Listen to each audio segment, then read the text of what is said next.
자, 안녕하세요. 파워 부교재 42페이지 2번과 43페이지 3번 영상 수업으로 시작하겠습니다. 지난주랑 이번주 혹시 2번, 3번 빠진 학생들은 영상 강의 참고하고 내용 확인하기 바랍니다. 여러분들 시험 범위인지 알고 있죠? 자, 그러면 42페이지 2번부터 바로 보는 걸로 할게요. 자, 42페이지 2번 한번 봐볼게요. 쭉 봅시다. 무슨 내용이 자꾸 들어와요, 눈에?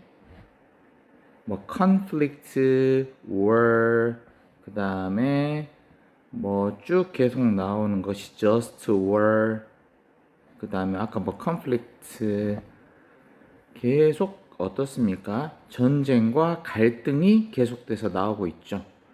자, 이 글에서는 뭘 얘기하고 있냐면요. 여러분들한테 이 빈칸에 있는 질문을 통해서 화자가 어떤 개념에 대해서 제시하고 있는 겁니다. 그렇기 때문에 뭐 글을 읽어보면 빈칸을 유추해서 맞출 수 있겠지만 우리는 어떤 문제를 정리한 입장이기 때문에 먼저 답을 얘기해 주면요. 답이 2번이거든요. 뭡니까? Can, were,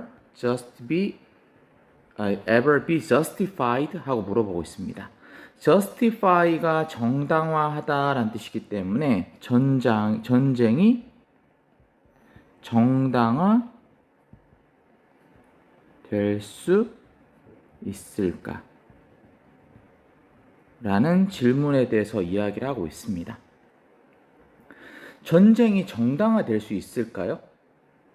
아니다라고 얘기하는 사람도 많겠지만 이 경우를 한번 생각해 볼게요. 그냥 예시입니다.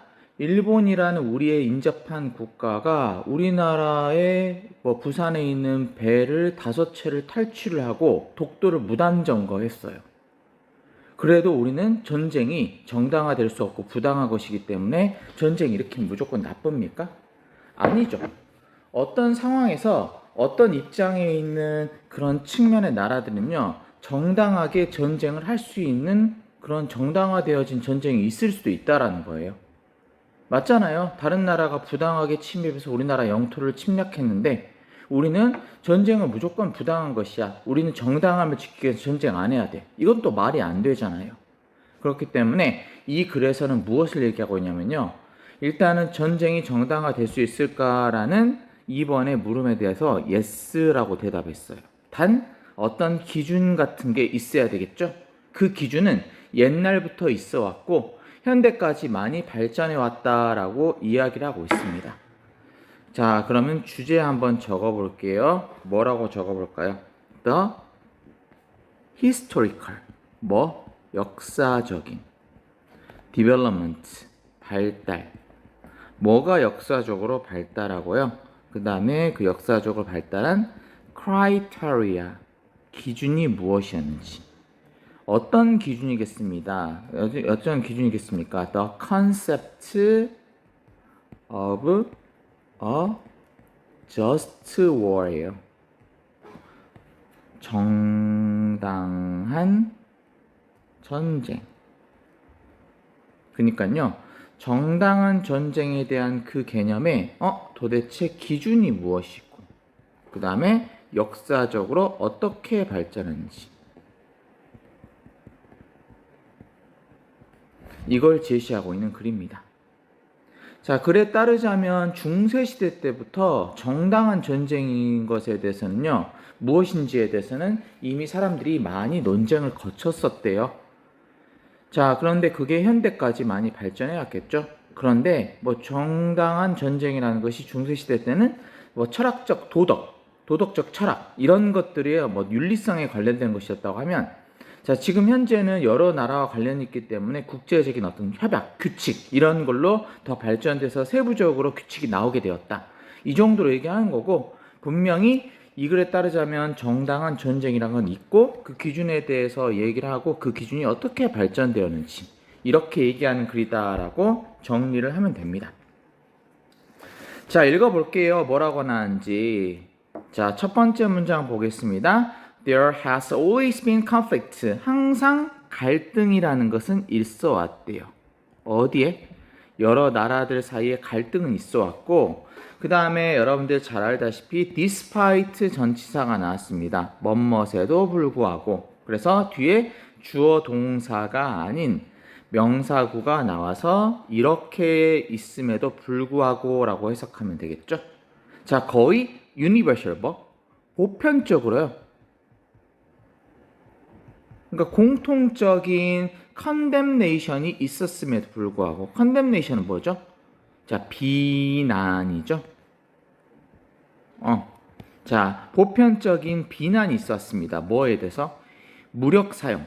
그러니까 무력 사용해서 나라끼리 서로 충돌하는 거, 총과 칼을 쓰는 거, 이런 것들에 대해서 전 세계 사람들이 싫어하긴 했었을지라도, 자, 그러니까 무력 사용은 나라들끼리 서로 갈등은 있어 왔고, 그 다음에 갈등이 있다 보면 무력 사용을 했겠죠? 근데 그 무력 사용에 대해서 사람들이 대부분 다 보편적으로 세계적으로 안 좋아하고 비난했었음에도 불구하고, 자, 국제적인 갈등은요, 종종 뭐를 야기했을까요?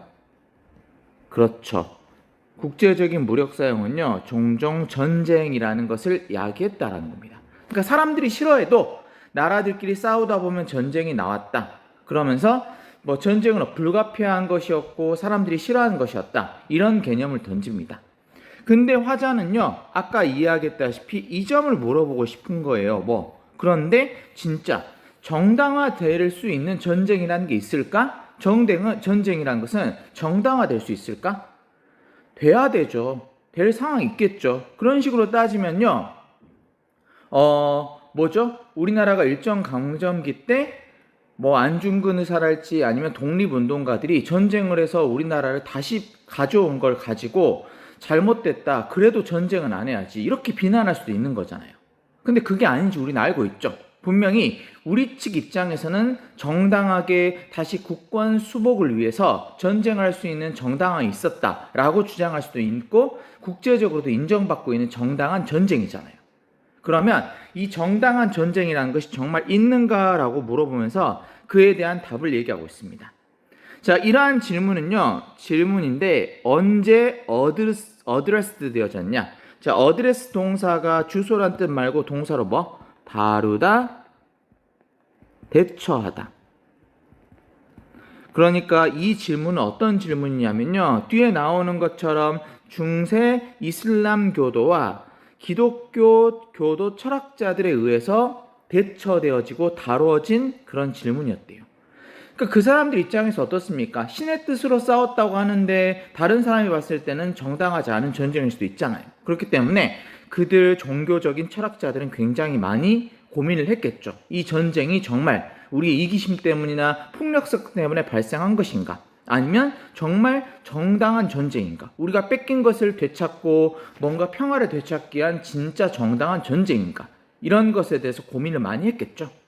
그리고 나서 그들은요, 결론을 내렸어요. 어떻게 결론 내렸는지 that 이하에 들어갔는데 that 이하에서 문장 구조가 조금 어렵습니다. 그래서 if절을 먼저 쭉 끌어놨더니요, 여기까지가 if절. 그 다음에 여기서는 마지막 나오는 three main criteria를 설명하는 이 슬러시 부분이 있고, 그 다음에 주절이 여기 나오죠. 자, 됐나요? 그러면 if절부터 한번 해석해 보죠.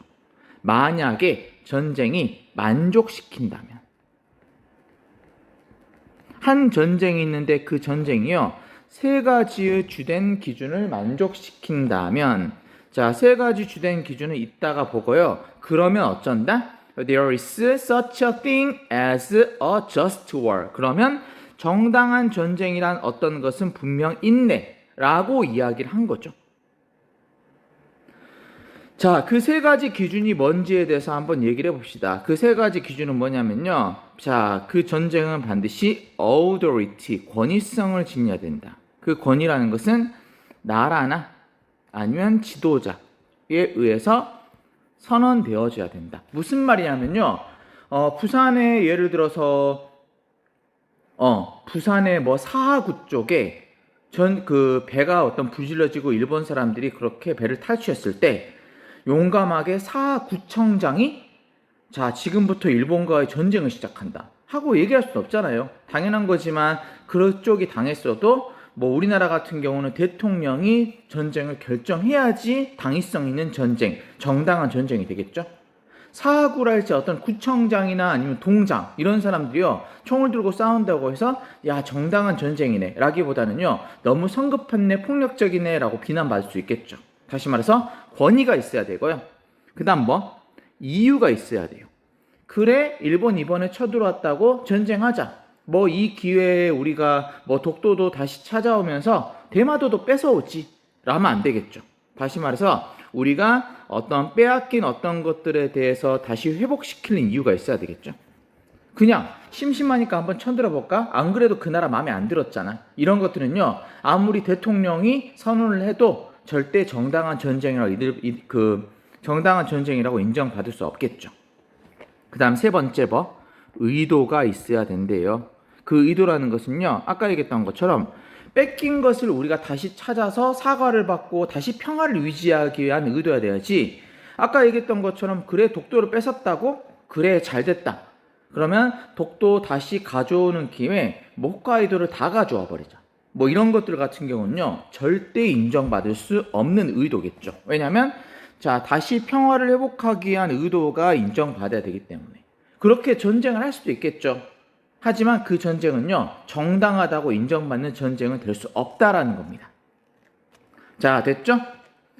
자 그 다음 장 봐보겠습니다. The idea 그러한 생각 중세 사람이 이야기했었던 전쟁을 떠날 수 있는 전쟁을 할 수 있는 권리라는 그런 생각은요 나중에 뭐가 돼버렸냐면 어떤 문제나 어떤 matter가 돼버렸냐면 자 예전에는 뭐였죠?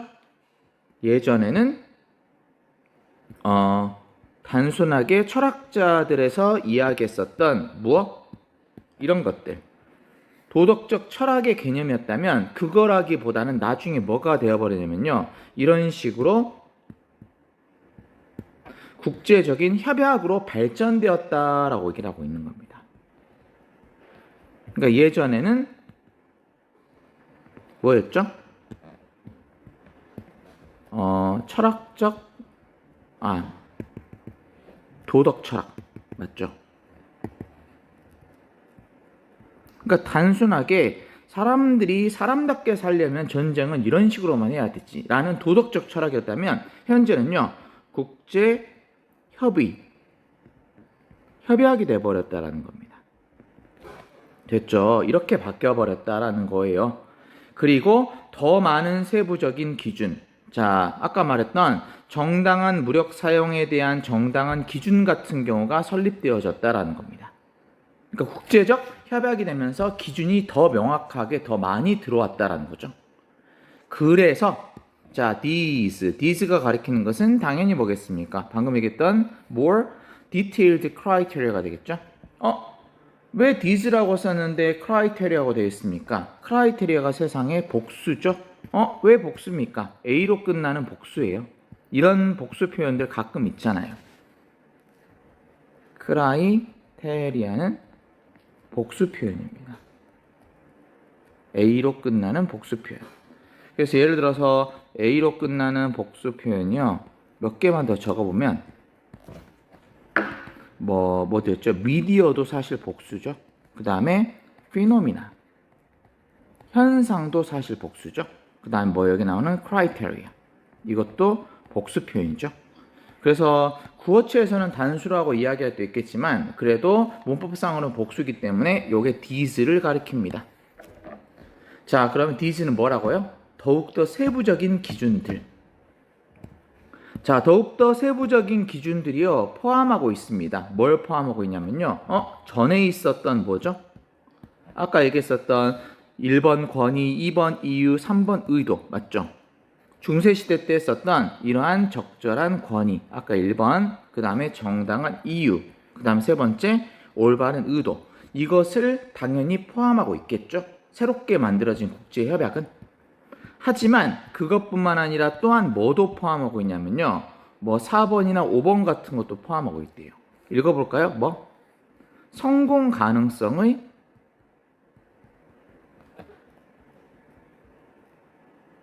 원칙 그러니까 니네들 화난 건 이해가 돼. 그런다고 조그만 섬나라가 미국하고 전쟁 일어나면 되겠어? 그냥 다 죽자는 거 아니야? 그건 인정해 줄 수 없어. 이런 성공 가능성의 원칙도 국제 협약에 포함되었게 되었고요. last resort, 뭐 최후 수단. 최후 수단 이건 안 돼. 뭐겠습니까? 핵 같은 거겠죠. 그래, 니네들 다 인정돼. 하지만 마지막에 그런다고 핵 쓰면 되겠어? 그럼 니네들 절대 인정받지 못해. 이런 것들도 포함된 거, 자, 국제협약이 만들어졌다라는 거죠. 자, 마지막 문장 보겠습니다. The rules, 이러한 규칙들인데 전쟁을 규제하는 이러한 규칙들 같은 경우는요, 국제적으로 협약되어졌대요. 어디에서? 자, 제네바 협정이라고 많이 들어봤죠. 제네바 협정이 국가 간의 갈등에 대해서 굉장히 많은 것들을 문서화시킨 그런 협약이었거든요. 그래서 1년의 제네바 협정 같은 그런 곳에서 국제적으로 협의되어졌대요. 전쟁을 규제하는 그러한 규칙들이. 자, 그러면 다시 한번 봐볼게요. 2번 답 맞죠? 전쟁이 정당화되어질 수 있을까? 대답은 그렇습니다. 대신 어떤 기준이 있어야 되겠죠. 그리고 그 기준은 요즘에 생긴 게 아니라 옛날에도 있었다. 하지만 뭐 옛날 같은 경우는 윤리적 철학이었다면, 도덕적 철학이었다면 그게 시간이 지나면서 국제 협약이 됐었고, 그것을 대표하는 것이 바로 제네바 협약 같은 데서 만들어진 전쟁을 규제하는 그런 협약이었다라고 얘기하고 있죠. 자, 그래서 답은 2번이고요. 자, 1번, 3번, 4번, 5번도 오답 한번 봐볼게요. 1번, 왜 도대체 사람들이 전쟁을 싫어하는가? 아니겠죠? 자, 우리는 전쟁을 영원하게 멈춰야 될까? 4번, 뭐죠? 전쟁의 숨은 의도는 도대체 무엇일까? 5번, 전쟁은 정말로 아무것도 안 하는 것보다 더 나쁠까? 뭐 이런 게 될 수 있겠지만 결국은요, 쭉 봤을 때 정당한 전쟁이라는 그런 개념에 대해서 협의라고 있었기 때문에 전쟁이라는 게 정말 정당화되어질 수 있을까라고 얘기하는 2번이 답이 되겠죠. 자, 주제 다시 한번 읽어보고 마무리 짓겠습니다. The historical development and criteria, 기준 of the concept of a just war 라고 해서 2번 내용 정리했습니다. 자, 넘어가서 우리 3번을 한번 봐볼게요.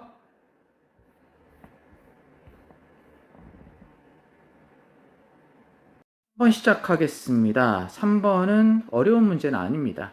왜냐하면 뭐 영어 표현이 쉽다라고 얘기하기보다는 이 개념 자체가 워낙 우리에게 익숙한 개념이기 때문에 쉽게 읽혀질 거라고 생각을 해요. 뭐 21세기에 살고 있는 우리는요, 뇌가 어떤 하나의 통으로 이루어진 모든 보편적인 기능을 가지고 있는 하나의 통이 아니라 뇌가 부분 어떤 역할을 따로 맡고 있는 세분화되어진 그런 집합의 총체라는 것을 알고 있잖아요. 쉽게 말하면요, 사람이 이렇게 있잖아요. 그럼 어떻게 돼요? 이렇게 뇌가 머릿속에 들어있겠죠? 그리고 어떻습니까? 여기 좌뇌나 우뇌 같은 경우가 어떤 역할을 하는지, 그리고 좌뇌에서 우뇌에서 어떤 부분이 어디는 기억을 맡고 어디는 뭐 창의성을 맡고 어디는 감정을 맡는지 정확하게는 몰라도 나눠져 있다라는 것 정도는 알고 있습니다. 다시 말해서 보편적인 기능이 아니라 세분화되어진 기능을 뇌가 가지고 있다라는 점은 알고 있습니다. 그렇기 때문에 주제를 만들어 보면요, 자, discovery, 과학자들이 발견한 거죠. 뭘 발견했을까요? about, 뭐 이 글에 따르자면 localized, 근데 뭐 비슷한 뜻으로 specialized, 세분화되어진, 혹은 divided, 이런 표현 같은 경우가 있어서 function of brain areas, 뇌 영역에 있어서의 세분화되어진 지역적인 나눠진 기능들. 그래서 뭘 써도 크게 문제는 없어요. 지역화된, 그 다음에 뭐 세분화된,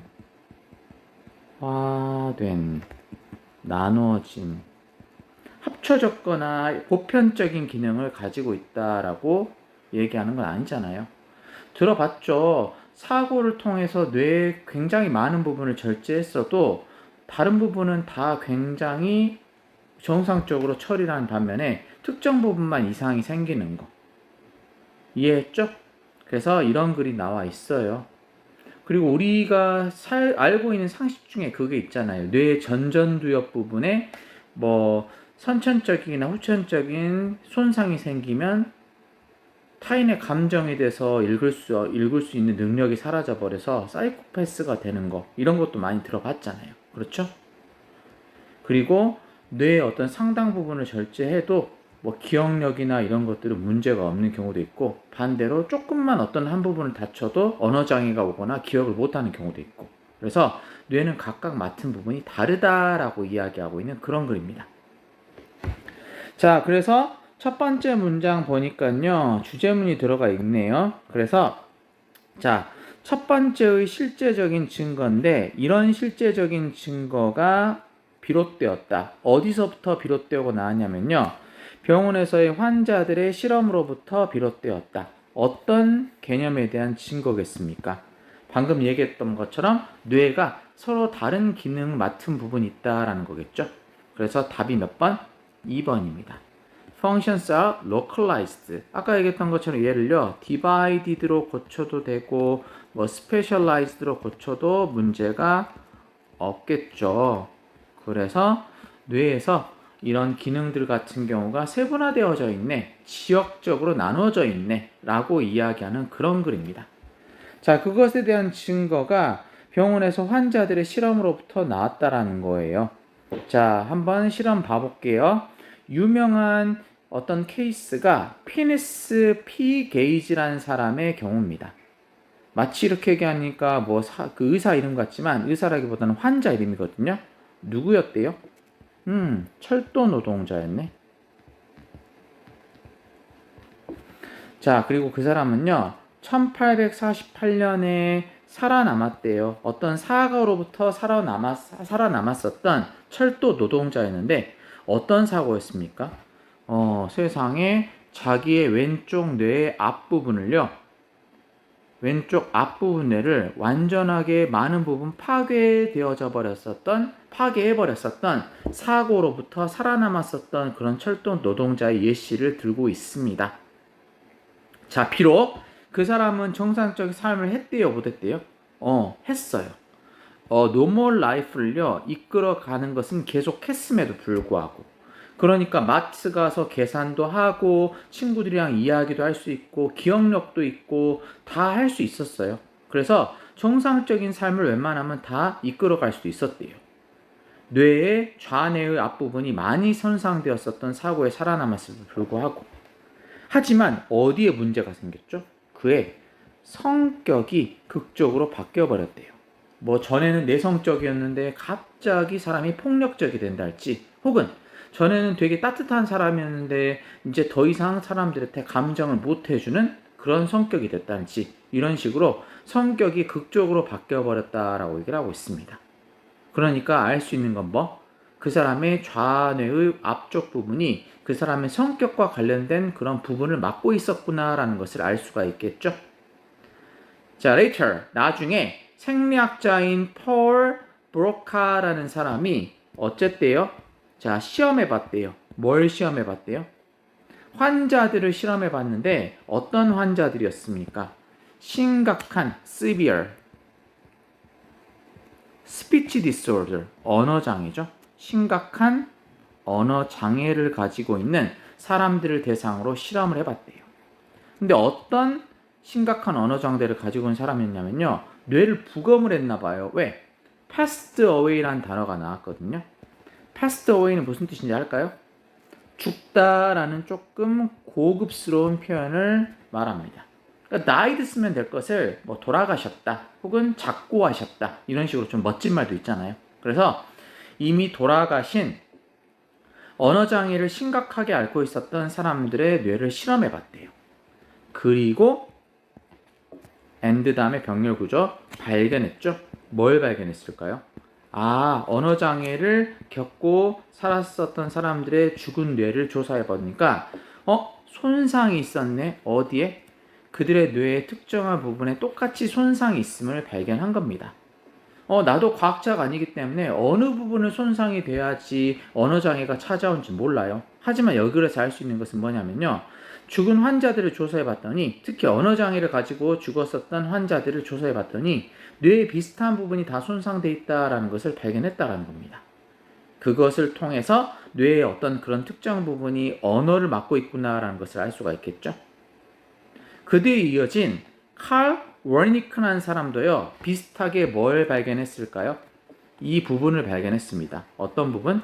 언어를 이해하는 것과 관련되어진 특정한 부분을 칼 워니크라는 사람도, 베르니크라는 사람도 발견했대요. 자, 더욱 최근에는, 자, 뭐 하는 동안에? 자, 되게 어려운 단어가 나왔죠. 에필럽시라는 단어가 간질병이네요. 그러니까 간질 고통받는 사람들, 간질 환자. 간질 환자를 치료하는 도중에 이번에는 로저 스펄이라는 의사는요, 뭘 인식하게 되었냐면 두 개의 뇌의 절반들, 뭐겠습니까? 좌뇌, 우뇌겠죠? 두 개의 뇌의 절반들, 좌뇌, 우뇌가 서로 다른 기능을 가지고 있음을 발견했습니다. 이것도 서로 다른이라는 말 자체가 뭐다? 뇌의 분화되어져 있고 나눠져 있고 세분화되어진 기능, 이것을 좌뇌, 우뇌가 다르게 가지고 있다는 것을 인식하게 된 거죠. 자, 각각의 뇌의 부분, 좌뇌나 우뇌의 각각의 뇌의 부분은요, 자, 처리하는데, 자, sensory information, 감각 정보를 처리합니다. 그런데 어디에 감각 정보를 처리하냐면요, 몸의 서로 반대 부분의 감각 정보를 처리한다라는 것을 알게 되었대요. 흔히 말하잖아요. 우뇌는 몸의 왼쪽 부분을 좌우하고 좌뇌는 몸의 오른쪽 부분을 좌우하기 때문에 좌뇌형의 이성적인 인간은 보통 오른손잡이고 우뇌형의 예술적인 사람들 같은 경우는 자, 왼쪽 손이 더 발달해 있다. 이런 얘기를 많이 하잖아요. 이거를 로저 스펄이라는 사람이 발견했다라는 거죠. 마지막 문장 봐볼게요. 그리고 좌뇌 부분, 좌측 부분은요, 뭐랑 연결되어 있다? logical analysis, 논리적 분석과 관련이 있다. 반면에 오른쪽은 뭘 다룬다? 창의적인 사고를 다룬다 라고 얘기하면서 뇌는 서로 각각 맡은 기능이 다르다라고 이야기하고 있는 그런 글입니다. 자, 그래서 답은 2번이라고 했고요. 어려운 문제는 아니죠. 여기까지 해서 우리가 43페이지에는 3번까지 마무리 지었습니다. 영상 강의를 더 찍어야 될지 모르겠습니다. 하지만 지금 수업 빠진 사람들은요, 쭉 했잖아요. 그죠? 39페이지에 있는 어퍼 포인트 시작해서 43페이지 3번까지 했기 때문에 필요한 정보가 있으면 이 강의를 통해서 학습했으면 좋겠습니다. 자, 고생하고 여기까지 해서 마칠게요.